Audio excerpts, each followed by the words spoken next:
형제자 여러분 안녕하세요. 오늘은 9월 4일 수요일 하나님의 긍휼이 구원의 희망입니다 라는 제목으로 사사기 2장 11절부터 23절까지를 묵상합니다. 11절 이스라엘 자손이 여호와의 목전에 악을 행하여 바알을 섬기며 애굽 땅에서 그들을 인도하여 내신 그들의 조상들의 하나님 여호와를 버리고 다른 신들 곧 그들의 주위에 있는 백성의 신들을 따라 그들에게 절하여 여호와를 진노하게 하였으되, 자, 이것이 바로 하나님께서 걱정하신 부분이었어요.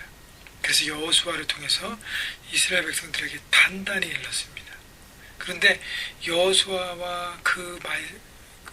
메시지를 듣던 그 모든 이스라엘 백성들이 이제는 다 죽게 되고 그 후손들이 이제 정착하게 되면서 그들이 온전한 신앙교육을 제대로 이렇게 이어받지 못했던 것 같아요. 그래서 결국 그들의 아버지, 할아버지를 인도하셨던 출애굽하게 인도하시고 가나안 정복전쟁을 인도하셨던 하나님을 버리고 그 지역에 있던 다른 신을 섬기게 됩니다. 자, 그런데 그 문제는 뭐냐면 그 주위에 있는 백성의 신들을 따라 그랬잖아요. 그래서 가나안을 정복할 때 모든 민족들을 완전히 진멸하라 그랬습니다. 우상을 다 얼어버리고. 왜냐하면 죄악의 불씨가 있으면 그걸 통해서 결국 악한 영은 역사하기 때문이에요.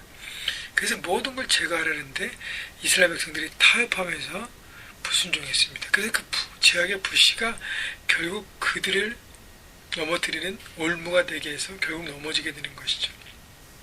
그래서 이스라엘 백성들이 정말 전능하신 하나님, 역사의 하나님, 출애굽과 가나안 정복의 능력의 하나님을 버리고 가나안 정착에 필요한 풍요와 다산이라고 생각했던 바알과 그리고 13절에 보면 아스타롯을 섬겼으므로, 눈에 보이는 이익을 위해서 하나님을 버린 것입니다.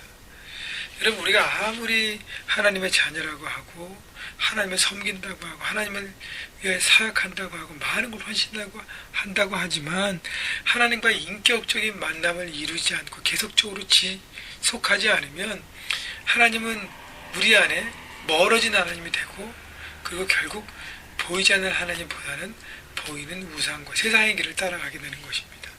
이스라엘 백성들 결국은 하나님을 인격적으로 만나지 않고 섬기지 않았기 때문에 그들 안에 하나님이 점점 지워져 간 것입니다. 14절 여호와께서 이스라엘에게 진노하사 노략하는 자의 손에 넘겨주사 그들이 노략을 당하게 하시며 또 주위에 있는 모든 대적의 손에 팔아넘기심에 그들이 다시는 대적을 당하지 못하여 그들이 어디로 가든지 여호와의 손이 그들에게 재앙을 내리시니 곧 여호와께서 말씀하신 것 같고 여호와께서 그들에게 맹세하신 것과 같아서 그들의 괴로움이 심하였더라.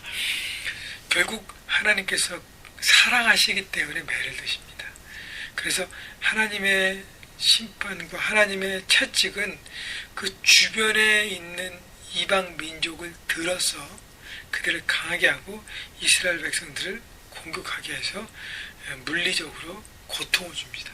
그래서 괴로움을 통해서 깨달을 수 있도록, 여러분, 사랑하기 때문에 채찍을 드는 것이라는 것, 그들의 괴로움이 심했다는 것이죠. 16절 여호와께서 사자를 세우사 노략할 자의 손에서 그들을 구원하게 하셨으나, 그래서 하나님이 이제 어느 정도 채찍이 강한 다음에 완전히 진멸하면 안 되잖아요. 그래서 사사를 보내십니다. 사사는 그들에게 왕의 역할도 하고 선지자 역할도 하고 그 다음에 제사장의 역할, 다 세 가지를 하는, 왕과 제사장과 선지자 역할을 하는 통합적인 리더인데, 하나님 사사를 보내시면 그 사사를 중심으로 해서 하나님께서 이제 그 민족, 그들이 침략했던 민족과의 싸움에서 전쟁에서 승리케 하십니다. 그래서 이스라엘에 평온이 와요.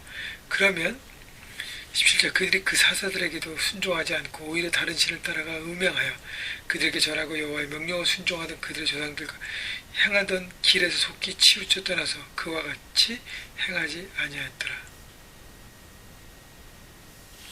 자, 그래서 결국은 사사가 있는 잠깐은 평안할지 모르지만 사사의 말도 결국 듣지 않고 평안한 속에서 또 영적으로 게을러지고 또 그 얼마 전에 했던 악한 일들을 다시 선택하고 죄악의 길을 갑니다. 그래서 이런 사이클이 사사기에는 계속되는데 그 부분을 18절부터 19절에 이렇게 정리합니다. 여호와께서 그들을 위해 사사를 세우실 때에는 그 사사와 함께 하셨고 그 사사가 사는 날 동안에는 여호와께서 그들의 대적의 손에서 구원하셨으니 이는 그들이 대적에게 압박과 괴로움을 받아 슬피 부르짖음으로 그 여호와께서 뜻을 돌이키셨거늘 그 사사가 죽은 주에는 그들이 돌이켜 그들의 조상들보다 더욱 타락하여 다른 신들을 따라 섬기며 그들에게 절하여 그들의 행위와 패역한 길을 그치지 아니하였으므로. 자, 사이클은 뭐냐면 이스라엘 백성들이 하나님을 섬기지 않고 보이지 않는 하나님을 버리고 보이는 우상, 자기들이 손에 잡을 수 있는 우상, 풍요와 다산, 잘 살 수 있는 세상의 원리, 물질주의 이걸 붙잡고 결국 죄악의 길로 빠집니다. 그래서 하나님은 주변의 다른 대역들을 민족을 일으키고 이스라엘을 공격하게 해서 짓밟게 합니다. 그 하나님의 징계예요. 이스라엘의 죄악이 먼저, 그 다음에 하나님의 징계, 그 다음엔 이스라엘 백성들이 하나님 앞에 부르짖습니다. 왜냐하면 18절 이렇게 하반절 보면 괴로움을 한 받아 슬피 부르짖으며 여호와께서 뜻을 돌이키셨거늘. 하나님은 좀 병이 있으세요. 어떤 병이냐면 우리가 정말로 용서를 구하고 정말로 간절히 간구하면 하나님 응답해 주십니다. 똑같은 죄를 짓고 또 돌이키면 또 용서해 주는 것입니다. 참 우리가 볼 땐 답답한 부분인데 하나님은 그렇게 사랑이 많으신 분이에요.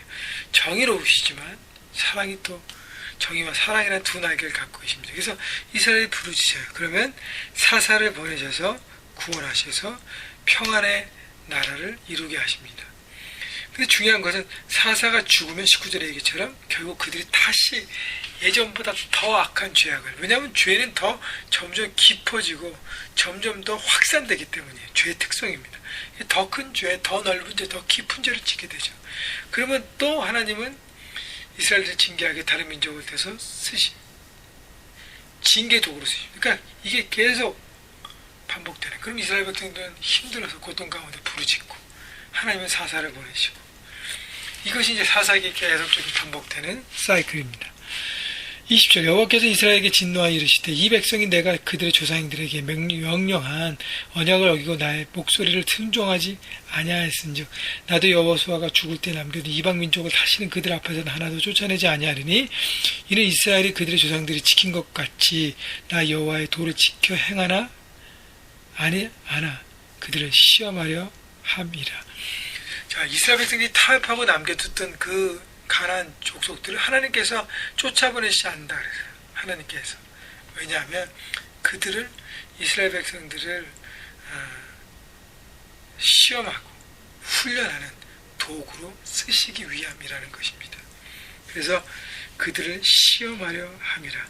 이방 민족을 하나님을 향한, 이스라엘 백성들을 향한 훈련 도구로 사용하신다는 것이죠. 그래서 하나님은 우리가 악을 선택해도 그 악을 사용하셔서 우리를 훈련하는 도구로 쓰신다는, 그래서 모든 것이 합력해 선을 이루신다는 하나님의 놀라운 뜻이 여기 안에 있습니다.